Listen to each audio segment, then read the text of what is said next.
María Antonieta no solo fue una de las figuras más conocidas de la Revolución Francesa, sino también de la historia de Europa, por el papel que jugó en uno de los acontecimientos más relevantes del siglo XVIII. Hola, hola, bienvenidos. Mi nombre es Ellen, por si no me conoces. Espero que te encuentres muy bien el día de hoy en tu casa, en tu trabajo o en cualquier lugar donde me estés viendo. Que por cierto, no había podido subir video porque he andado un poco ocupada con un nuevo emprendimiento que me tiene pues ocupada, pero también nerviosa, ya que les contaré después. Aparte, el lugar en donde estoy pues está haciendo demasiado frío y no estoy muy acostumbrada.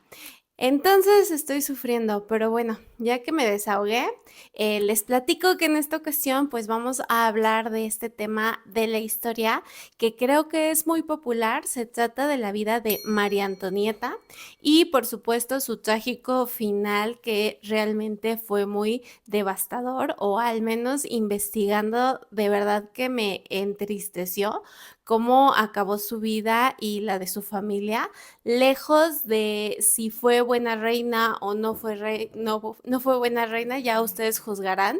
También no olviden suscribirse o dejarme un me gusta a este video si te gusta mi contenido. Y pues nada, sería todo.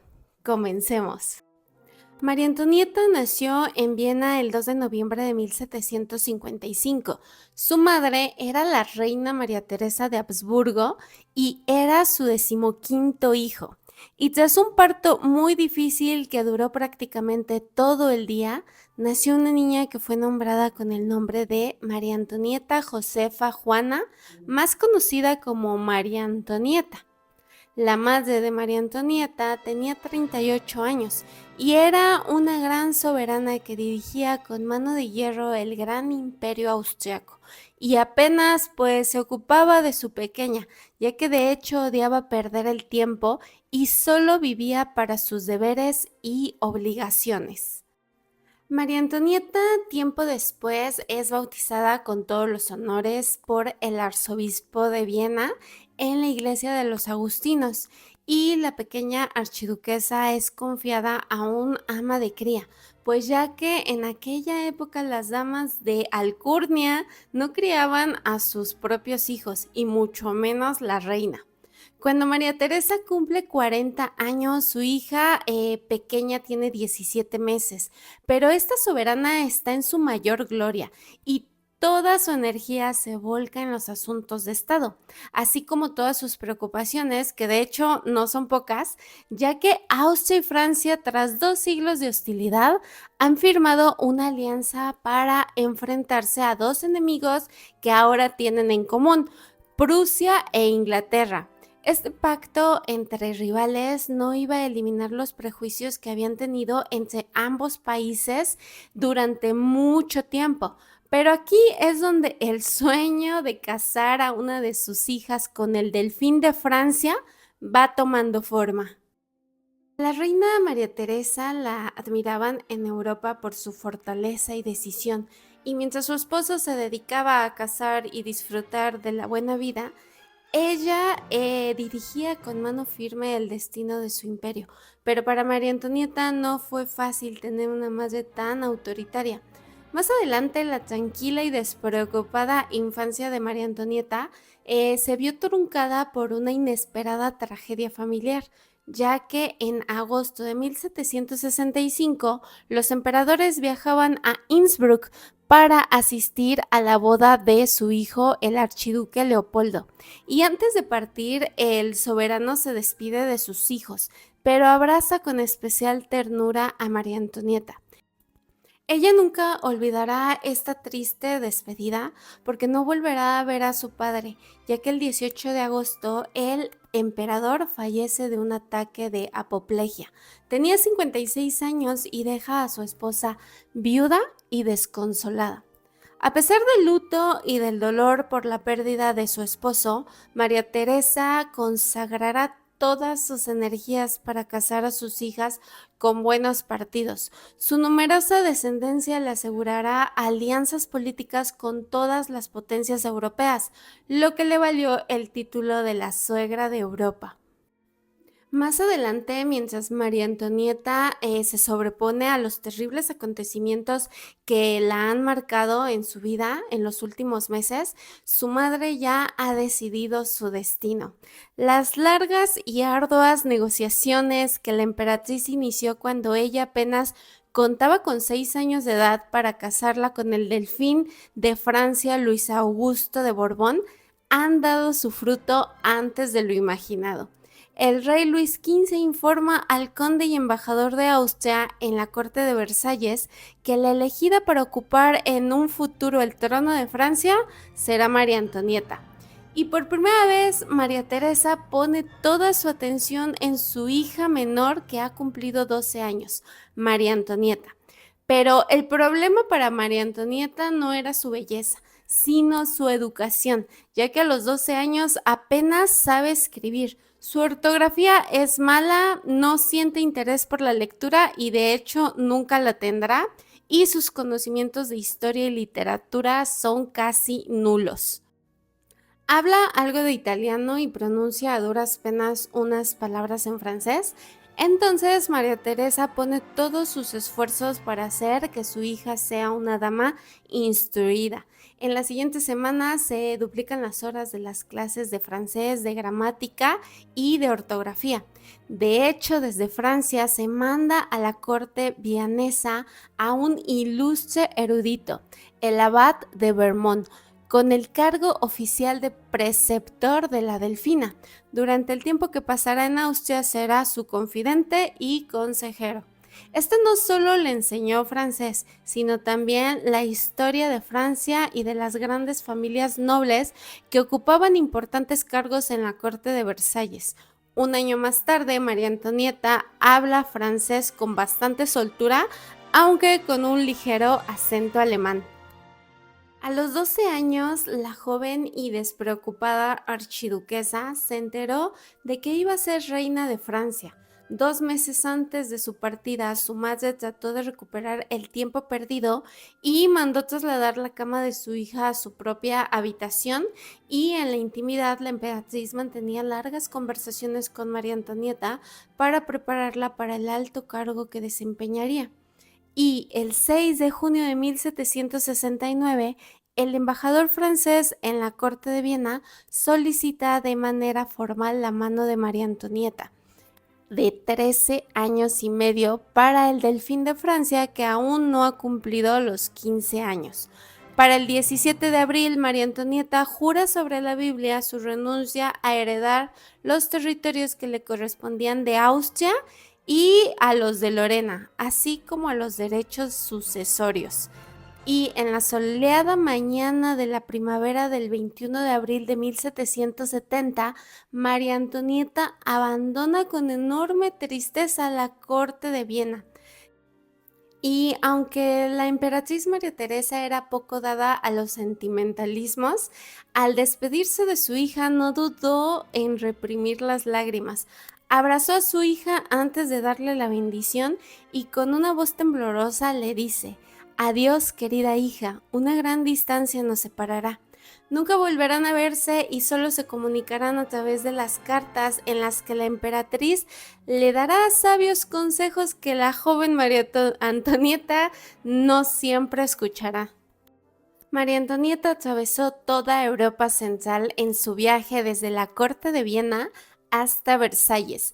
2 semanas y media de un agotador viaje y la separación de su madre y de sus seres más queridos contribuyen a aumentar su tristeza y angustia. Al día siguiente tiene lugar la ceremonia oficial de entrega de la Delfina, y para este histórico momento se ha elegido una isla en medio del Rin, cerca de Kiel. Aquí se improvisó un gran pabellón de madera que tiene 2 entradas, una austriaca y otra francesa. Es así como la Delfina entra en el edificio de la mano de su ayudante, el único de todo su séquito que la acompaña a Versalles. Aquí tendrá lugar el ritual en que María Antonieta es despojada de todas sus posesiones austriacas, incluidas sus medias y hasta su ropa interior, para poder vestir las prendas francesas. La delfina se despide con lágrimas en sus ojos de su antiguo cortejo, en especial de sus queridas damas de compañía, y ni siquiera se le permite llevarse a Francia a su adorado perrito Carlino. Y para el 14 de mayo, al atardecer, María Antonieta pudo conocer al rey de Francia y a su futuro esposo. Este legendario encuentro, tiene lugar en el bosque. El monarca llegó en un carruaje acompañado de su nieto el delfín y tres de sus cuatro hijas solteras que eran conocidas como las mesdames de Francia. Eran unas solteras poco agraciadas y antipáticas que pese a no haber cumplido los 40 años, parecían muy mayores. Al llegar a Versalles, el rey envía a Viena un rápido correo para hacer saber a la emperatriz María Teresa de Austria que la familia real estaba maravillada con la señorita archiduquesa. Aunque el delfín de Francia, Luis Augusto, esta dulce archiduquesa austriaca no le causó la misma impresión que a su abuelo, ya que el futuro heredero de la corona de Francia era un adolescente tímido y algo torpe, además de poco agraciado. Con solo 15 años y huérfano de padre, a la edad de 11 años, el delfín recibió una esmerada educación y era un joven muy inteligente, pero su abuelo Luis XV dejaría la educación de su nieto en manos de sus preceptores. María Antonieta conoce al resto de la numerosa familia política y a los miembros más distinguidos de la alta nobleza. Entre ellos destaca una hermosa mujer que aparece en la cena familiar real. María Antonieta se queda deslumbrada ante esta dama cubierta de joyas, que se trata del amante oficial del rey Luis XV y quien tuvo la desfachatez de invitar a la velada. Cuando la delfina pregunta a la condesa por la identidad de la dama, esta le responde: es la condesa Dubarry, la mejor amiga de su majestad. Misma tarde de su llegada, María Antonieta y Luis Augusto asisten a la misa oficiada por el arzobispo en la capilla del palacio para sellar su compromiso. Y tras la cena, el rey en persona conduce del brazo a la pareja a su alcoba, donde deben consumar su matrimonio. La ceremonia del avistamiento era, como todo en Versalles, un acto público, donde el arzobispo bendice el hecho nupcial. El propio rey de Francia entrega la camisa de dormir a su nieto y la duquesa de Chartres hace lo mismo con la delfina. Pero realmente no pasa nada, ya que por primera vez desde que se conocieron y aunque están solos, están totalmente agotados y al instante se quedan dormidos. Allí no existía la intimidad y todo el mundo tenía derecho a visitar a su soberano sin anunciarse. También podían pasearse a sus anchas por los majestuosos salones y contemplar cómo se levantaban, comían o se acostaba la familia real. Solo los perros, los monjes, mendigos y la gente marcada por la viruela tenían prohibida la entrada. La ceremonia de vestirse y desvestirse cada día rodeada de gente desconocida era un auténtico suplicio para María Antonieta, ya que no podía ni siquiera tomar nada por ella misma. Y muy lejos de la corte, la emperatriz María Teresa, deseosa de tener cuanto antes un nieto, comienza a preocuparse. Pasan los meses y las cartas que le escribe su hija, pues descubre muy a su pesar que el matrimonio sigue sin consumarse. La emperatriz María Teresa se muestra cada vez más fuerte con su hija y no duda en responsabilizarla de la impotencia de su esposo. Poco a poco, María Antonieta intenta pasar más tiempo con su marido y realiza algunas actividades con él. A finales de 1770, la delfina empezó a organizar, de hecho, bailes privados en sus dependencias a los que asistían, claro, su esposo, y a falta de relaciones íntimas, al menos podía disfrutar de una vida social normal. Aunque este adolescente que solo encontraba placer en la casa y la carpintería, pronto se dejaría seducir por los encantos de su esposa, la única persona que amará de verdad en su vida. La entrada en París el 8 de junio de 1773 será todo un éxito. El delfín y la delfina asistirán a la misa de Notre Dame, almorzarán en las Tullerías y recorrerán los principales bulevares de París en su carroza. Durante todo el trayecto serán aclamados con fervor por el pueblo. En ese momento tiene solo 18 años, es joven, bonita y hasta la fecha ha aguantado con dignidad sus frustraciones conyugales y por eso solo piensa en distraerse y cada vez con más frecuencia se escapa de noche a París. A principios de 1774, cuando asiste a un baile de máscaras, entabla una conversación con el conde sueco Hans Axel de Fersen, que era alto, guapo y de finos modales. Es hijo de un mariscal de campo, miembro del Consejo Real de Suecia, tiene 20 años y realiza, como todos los jóvenes nobles de su época, un tour de 2 años por Europa. María Antonieta pasó un rato agradable con este desconocido caballero que fue invitado al palacio antes de partir a Inglaterra. Con el tiempo, el conde Fersen se convertirá en uno de sus más fieles aliados y el único que no la abandonará cuando caiga en desgracia. En el año de 1774, la vida de María Antonieta dio un giro inesperado, ya que el 10 de mayo el rey Luis XV pierde la vida tras una larga agonía víctima de la viruela. El reinado de 5 años de la condesa Dubarry llega a su fin y, para satisfacción de María Antonieta, la última favorita real y a quien tanto temían los ministros y cortesanos, tiene que abandonar Versalles. Cuando Luis Augusto y María Antonieta recibieron la triste noticia del fallecimiento del rey, en los aposentos de la Delfina se pusieron de rodillas y se abrazaron por la emoción. Su primera reacción, que conmovió a todos los presentes, fue rezar juntos: Querido Dios, guía y protégenos, somos demasiado jóvenes para reinar. Tras el fallecimiento de Luis XV, el pueblo de Francia tenía puestas todas sus esperanzas en los nuevos soberanos que aún no han cumplido los 20 años. El delfín Luis Augusto de Borbón, que reinará como Luis XVI, no tiene experiencia y ha sido apartado de los asuntos de Estado, pero a diferencia de su libertino abuelo es honesto y tiene un elevado sentido del deber y de la justicia.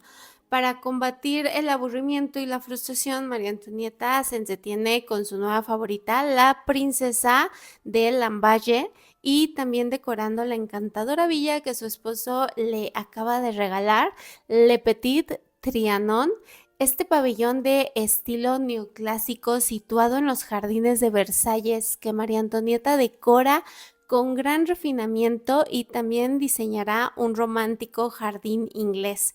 La princesa de Lamballe fue su primera favorita, pasaban mucho tiempo juntas, lo que también provocó todo tipo de comentarios malintencionados sobre una supuesta relación lésbica, pero con el tiempo la sustituiría, por la hermosa condesa de Polignac, que era más frívola y divertida, aunque la nueva favorita no dudaba en aprovecharse de esta amistad para su propio beneficio y el de su familia, lo que dañó seriamente la reputación de la reina María Antonieta.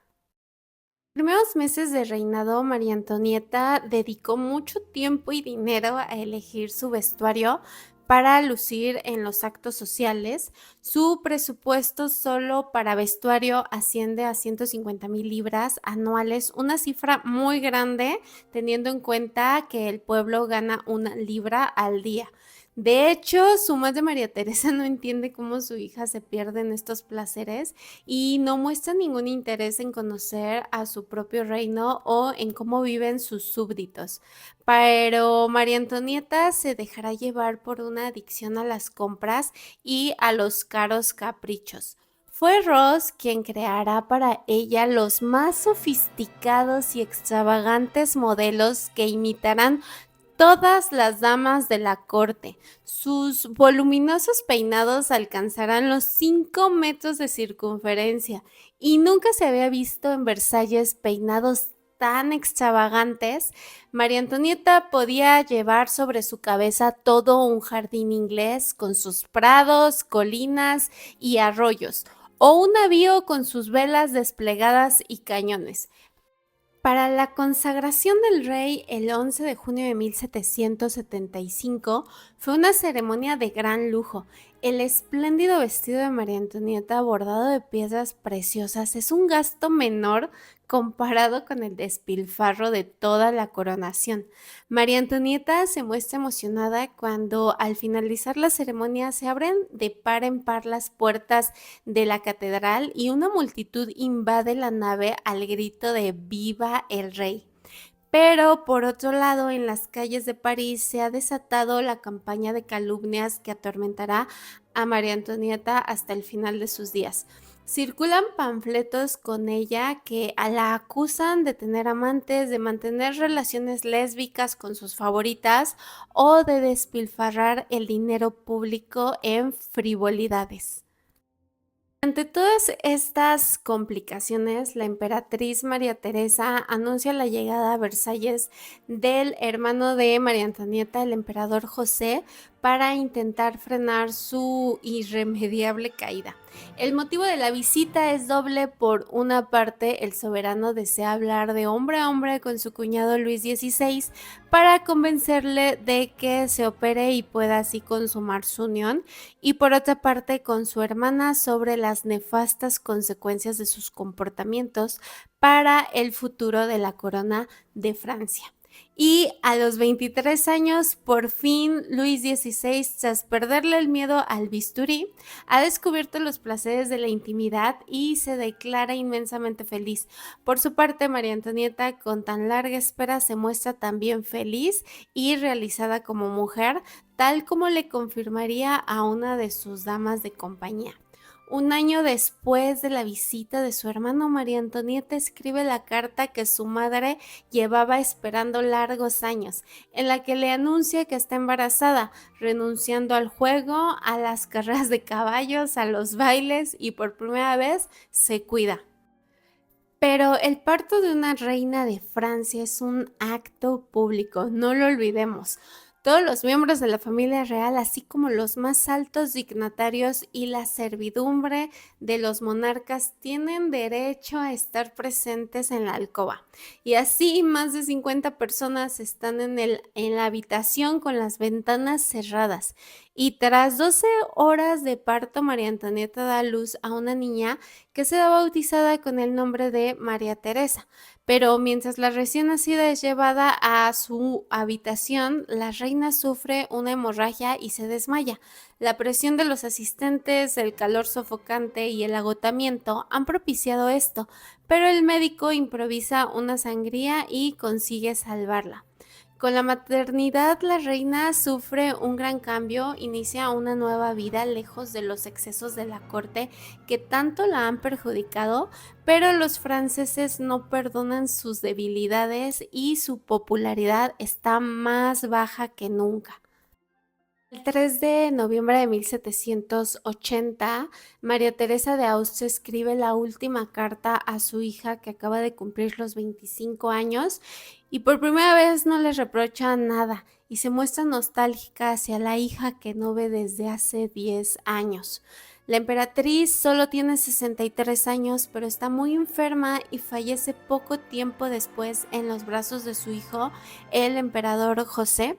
La noticia de su fallecimiento tarda una semana entera en llegar a la corte francesa, y aunque la relación con su autoritaria madre había sido siempre pues conflictiva, su pérdida le afecta en lo más profundo. Tras el fallecimiento de su madre, María Antonieta confiesa sentirse huérfana, pero el dolor dará pronto paso a la alegría. Cuando la reina descubre en marzo de 1781 que está de nuevo embarazada y tras el parto, ahora más llevadero que el anterior, el rey le dará la noticia: Madame, has satisfecho nuestros deseos y los de Francia. Eres madre de un delfín. El niño fue bautizado con el nombre de Luis José. Los hijos de María Antonieta son muy diferentes. Por un lado, María Teresa, que es la mayor, es muy sana, y el pequeño Luis José de 3 años, el delfín, era un niño bondadoso y encantador, pero tenía un aspecto frágil a causa de las fiebres que sufría con frecuencia y que causaban pues gran angustia y desesperación en sus padres. Es por eso que María Antonieta se convierte en propietaria de un magnífico castillo que pone a su nombre para que su hijo pueda vivir en este lugar más confortable y también con la idea de dejarlo como herencia a sus hijos. Pero esto provoca una reacción mala en el Parlamento que considera una imprudencia política y una inmoralidad que la reina de Francia sea dueña de palacios. Así es como antes el pueblo la apodaba de manera despectiva la austriaca. Ahora es Madame Déficit y muy pronto la harán responsable de la ruina económica que sufre el país. Para el 27 de marzo de 1785 nace un niño fuerte y sano al que bautizan como Luis Carlos y se da nombrado duque de Normandía. 2 meses después, la reina viaja a París para asistir a Notre Dame a la misa de acción de gracias por la llegada de su tercer hijo, pero una multitud la recibe con enorme frialdad y desprecio. Aunque María Antonieta desea recobrar el afecto del pueblo de París, ya es demasiado tarde. En febrero de 1787, la reina es abucheada por primera vez en la ópera y al regreso al palacio se muestra angustiada y muy afectada. El país está sumido en la bancarrota y la situación se hace insostenible. Para la primavera, su hija más pequeña, la princesa Sofía, falleció a una semana de su primer cumpleaños y María Antonieta se muestra profundamente afectada tras esta desgracia. La soberana parece haber envejecido 10 años y el brillo de sus ojos se ha apagado para siempre. Aunque para demostrar su buena voluntad, María Antonieta decide disminuir su costosa vida. Se han acabado los grandes bailes y las costosas fiestas que duraban hasta el amanecer. La reina suspende las obras del castillo y acepta la supresión de 173 cargos de la casa de su majestad y reduce los gastos de vestuario drásticamente. Pero en aquellos duros momentos, lejos de hundirse, saca fuerzas para seguir defendiendo la corona. Y a diferencia de la emperatriz María Teresa, su madre, que siempre puso la corona encima de la familia, María Antonieta se muestra como una madre ejemplar. En aquellos días instala al delfín en el castillo, convencida de que el aire puro será beneficioso para su convalecencia. Pero el invierno de 1789 fue el más crudo que se recordaba en París y las penurias de los pobres se agravaron al subir el precio del pan. Por todos los rincones del país hubo motines y pequeñas revueltas protagonizadas por un pueblo hambriento y harto de la injusticia.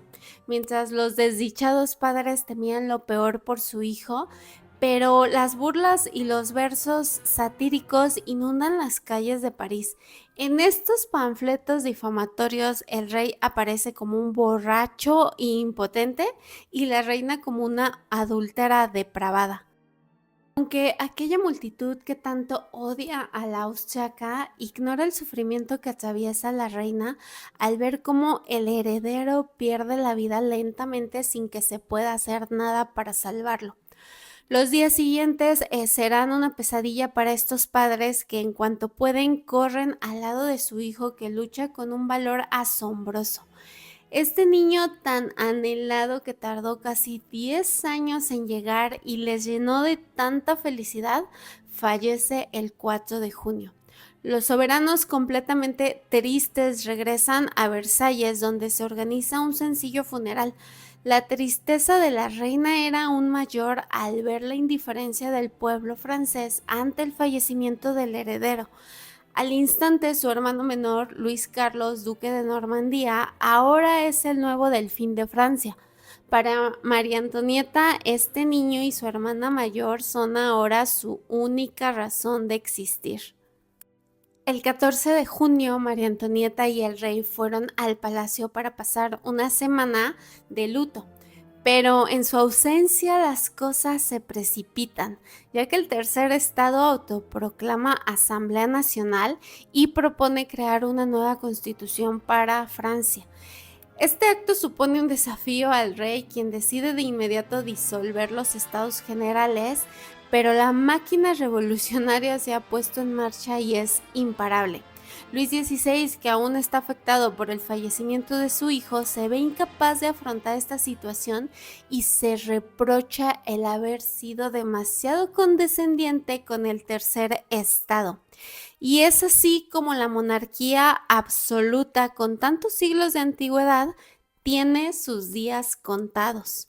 Más tarde, el ministro de Finanzas Jacques Necker, el único interlocutor fiable entre el pueblo y la monarquía, es destituido por el rey y enviado al exilio. Al conocer esta noticia, solo se oye el clamor lleno de odio y rabia a las armas. Y el 14 de julio de 1789, más de 20,000 hombres cegados por la rabia y que lucen el escaparate tricolor que se convertirá en la bandera de la República, marchan hacia la Bastilla. Es así como la Revolución Francesa ha estallado y la autoridad real ha sido para siempre aniquilada. Los soberanos no tienen ni idea de lo ocurrido en la capital. Más tarde, cuando el duque anuncia al rey que la Bastilla ha sido tomada, el rey pregunta ingenuo si se trata de una revuelta, pero la respuesta lo deja paralizado. No, sir, es una revolución. Es así que ante la furia y las amenazas del pueblo, los ministros del rey aconsejan a María Antonieta que parta de inmediato al extranjero, pero ella se niega rotundamente. El dolor de la reina es tan grande que ni los panfletos que circulan por todo el país pueden hacerle daño, ya que el París revolucionario sigue teniendo odio hacia la figura de María Antonieta, a la que acusan de todos sus males en Francia. Pero los ataques más crueles provienen de su peor enemigo, el duque de Orleans, que ambiciona el trono de Francia y apoya a los revolucionarios. La tachan de promiscua, de ser lesbiana, de vaciar las arcas del tesoro y de ser una peligrosa agente en potencia extranjera. El 5 de octubre por la tarde, la reina se dirige caminando al Trianon, como era ya su costumbre, ya sentada sobre el pasto y mientras disfruta de una paz que hace mucho no tiene, piensa que aún cuenta con el apoyo de personas leales, pero en ese instante sus pensamientos se ven interrumpidos por la llegada de un paje que le entrega en mano una carta. La noticia la hace estremecer. El pueblo armado marcha hacia Versalles. La asamblea ha perdido la razón y en la ciudad reina el caos y el terror. A medianoche llegan los refuerzos de París y 20,000 hombres de la Guardia Nacional han restaurado el orden en el palacio. Pero en la madrugada se despierta María Antonieta por unos gritos horribles y algunos disparos de fusil bajo las ventanas de su alcoba. Una multitud, en su mayoría mujeres, intentan entrar al palacio y ya no gritan como antes "Viva la reina", sino a la austriaca y otros adjetivos que no puedo decir aquí. Enseguida muchas personas entran al palacio y buscan la habitación de la reina, pero no la encuentran, ya que María Antonieta ha conseguido huir con la ayuda de sus damas a través de los pasadizos secretos hasta llegar a la habitación del rey.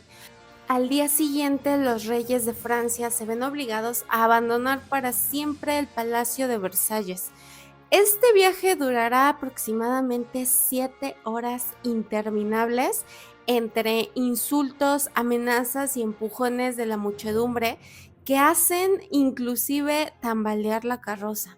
Ya por fin a las 10 de la noche el cortejo se detiene ante el Palacio de las Tullerías. Ya instalados aquí no van a frecuentar a nadie, salvo a sus parientes más próximos y sus fieles seguidores, entre los que se encuentran el conde Axel de Fersen, que pues sigue a la reina París, donde ha alquilado una casa para estar cerca de ella. En las siguientes semanas, metida en su papel de defensora de la corona, María Antonieta trabajará sin descanso para encontrar una solución, ya que aún tiene esperanzas. Pero con la llegada de un nuevo año, crecen los partidarios de la revolución y surgen planes de huida para ella y el delfín de Francia. Para febrero de 1790, María Antonieta recibe la triste noticia del fallecimiento de su hermano José II, y con esta noticia no solo ha perdido a un hermano, y de hecho el más querido y su fiel consejero, sino un aliado político, ya que con su fallecimiento sube al trono Leopoldo II, que también era su hermano, pero estos se habían tratado muy poco y con él no mantenía una buena relación.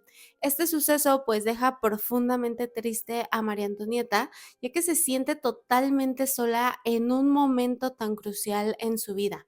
Y de hecho, María Antonieta sí intentará buscar a su hermano Leopoldo para que la ayude, pero todos sus esfuerzos serían en vano, ya que Austria le dará la espalda. Pero María Antonieta no se queda tranquila y usa todas sus energías para enviar un correo tras otro. Pide ayuda al rey de España, a Carlos IV, también lo que les mencioné, pide ayuda a su hermano Leopoldo, también pide dinero a los suizos y holandeses, pero todos sus esfuerzos siguen sin tener frutos, ya que nadie les ayudará y la única salida a partir de ese momento es huir.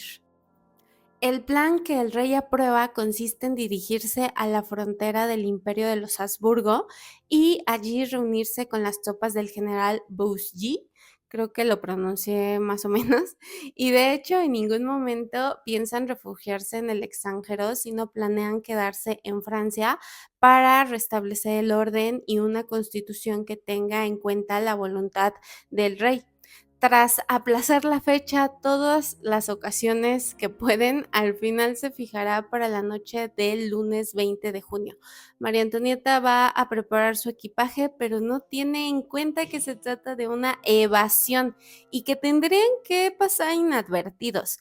Pero ella quiere ir lo más impecable y de hecho no duda en recurrir a su peluquero Leonard para que le haga un peinado para el viaje. Y aunque iban a huir como fugitivos, querían desembarcar en su destino con toda la elegancia propia de los reyes de Francia, que de hecho en el equipaje iba la corona del monarca. Fersen les consigue pasaportes con identidades falsas y también ha previsto una gran suma de dinero para pagar a los relevos y distribuir propinas. El día llega y la soberana se despide con lágrimas en sus ojos de su amado Fersen, este apuesto caballero que conoció en su juventud en un baile de máscaras, que se ha convertido con el tiempo en su leal amigo, capaz de arriesgar su vida para salvar una monarquía que ni siquiera es la suya. Unos minutos más tarde, la reina, sus hijos y la institutriz abandonan el palacio por una puerta sin vigilancia. Después lo hará el rey disfrazado con una peluca y un sombrero de lacayo. A medianoche todos suben y Axel Fersen será el encargado de sacarlos de París en la primera etapa del viaje. Pero cuando en las Tullerías se descubre su desaparición, la noticia se expone por todo París y esta aventura de los reyes finaliza el 22 de junio de 1791. Al llegar a Berenas, serán descubiertos y detenidos. Durante el camino de regreso tuvieron que soportar la violencia y los insultos de la gente que esperaba en los caminos. Gritaban como austriaca, entre otros adjetivos peores. Miles de hombres y mujeres amenazaban con quitarles la vida a los reyes y a sus hijos, levantando los puños y escupiendo todos los cristales de sus ventanas. El 26 de junio, una comisión parlamentaria acude a las Tullerías para interrogar a Luis XVI sobre lo sucedido. Este les cuenta de manera muy cortés que han sido víctimas de secuestro. La asamblea acepta esta versión ya que todavía necesitan del rey para que dé el visto bueno a la constitución que está a punto de aprobarse. Y el 14 de septiembre de 1791, Luis XVI acepta la Constitución en una ceremonia que supone el acto más difícil de su reinado. El soberano se ha convertido en un monarca constitucional con poder limitado. La reina presencia este acto desde su palco privado con el rostro tenso y no puede disimular su desagrado ante lo que está escuchando. Ya de regreso a las Tullerías, el rey de Francia, que ha perdido el título de su majestad, rompe en llanto diciendo: «Habéis sido testigo de mi humillación». Ambos esposos, ante la desgracia, se abrazan llorando. En las Tullerías, la familia real vive prisionera y se encuentra aislada. Luis XVI está deprimido, débil, parece como que vive en otro mundo y esta fragilidad es la burla de toda Europa. Por otro lado, María Antonieta intenta convencer a su amiga, la princesa Lamballe, de que no regrese a Francia, como es su deseo, ya que su fiel amiga está preocupada por la seguridad de la reina y no la escucha y abandona su exilio en Londres para estar a su lado, sabiendo a lo que se expone. Más adelante, Fersen, el único en quien la reina puede confiar en ese momento, viaja a París de incógnito y propone a los reyes un nuevo plan de fuga con la complicidad del rey Gustavo de Suecia. Pero Luis XVI se niega rotundamente, pues ha prometido a la asamblea no abandonar la capital y no quiere ser acusado de traición. El soberano va a pagar muy cara su honradez, ya que la oferta de Fersen será la última posibilidad de salvar sus vidas. Y este conde no volverá a ver a María Antonieta y tampoco rescatarla de su fatal destino. En la madrugada del 10 de agosto se extiende un rumor de que una muchedumbre armada se dirige hacia ellos dispuestos a atacarlos. Ante la gravedad de la situación y para evitar una masacre, Luis XVI acepta someterse al amparo de la asamblea.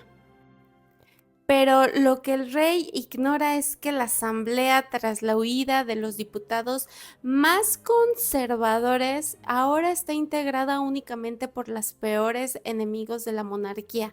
A su llegada a la sala donde está reunida la asamblea, todas sus esperanzas de protección se derrumban. Lo conducen a un palco de la tribuna donde permanecerán arrestados toda su jornada. Poco después se enteran de que los insurgentes han tomado las Tullerías y el palacio ha caído. El 13 de agosto deciden instalar a la familia real en la fortaleza del Temple y la vida del rey y su familia están ahora en manos del gobierno revolucionario de París. A pesar de las precarias instalaciones, se sienten todos aliviados porque al menos están juntos y a salvo. Pero lo que los reyes ignoran es que la violencia se ha adueñado de las calles de París, donde los enemigos de la revolución son privados de la vida con una brutalidad sin precedentes. Es así como el 2 de septiembre, una ayudante de la Cámara del Delfín informa a la reina que la princesa Lamballe ha sido brutalmente privada de la vida por una muchedumbre. Al escuchar esto, la reina se derrumba y rompe en llanto. Pero esto no termina, ya que horas más tarde, en medio de gritos y risas, un grupo de hombres y mujeres se acercan hasta el temple para que la soberana pueda ver a través de la ventana la cabeza de la princesa clavada en lo alto de una pica. María Antonieta se paraliza de terror y se desmaya. Y el 21 de septiembre de 1792, los prisioneros escuchan un gran clamor que proviene de la ciudad. La asamblea ha sido reemplazada por la Convención Nacional, la monarquía abolida y se proclama la república. Es el fin de una época. El último rey de Francia, Luis XVI, tras un falso y humillante proceso, será ejecutado el 21 de enero de 1793. pero la serenidad y la valentía que mostró poco antes de ser guillotinado en la plaza pública calarán muy hondo en el corazón de su esposa. Antonieta comprende que es viuda y ni una lágrima sale de sus ojos, solo resuenan en sus oídos los gritos de ¡Viva la República!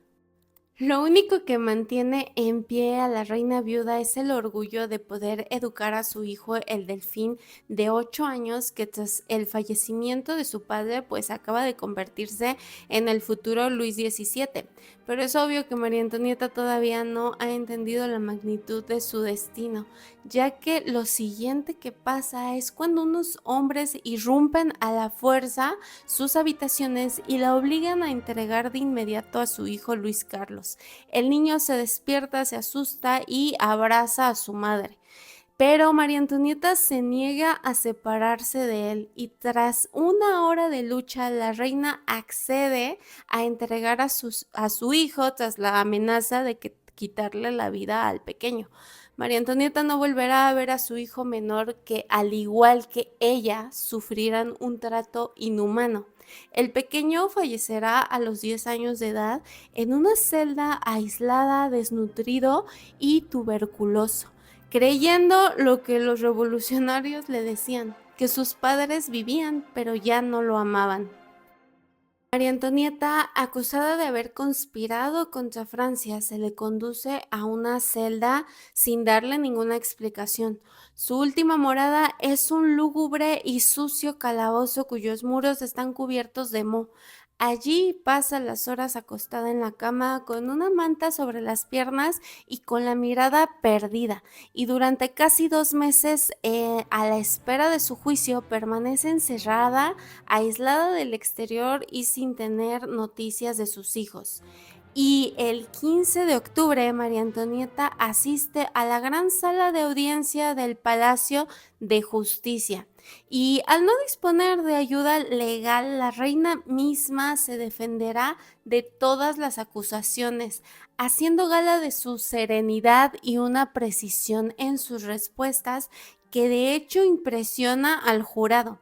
Aunque obviamente María Antonieta sabe que este juicio es una farsa y que no tiene pruebas contra ella, pero aún así ya está condenada.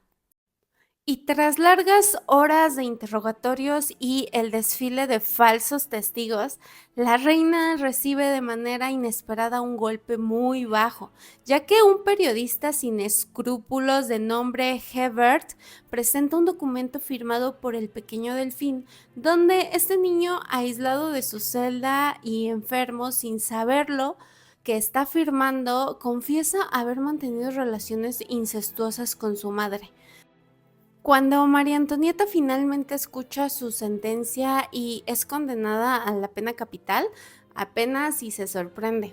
Al regresar al calabozo horas antes de ser ejecutada, la reina escribe a la luz de la vela una última carta para sus hijos y su profundo arrepentimiento.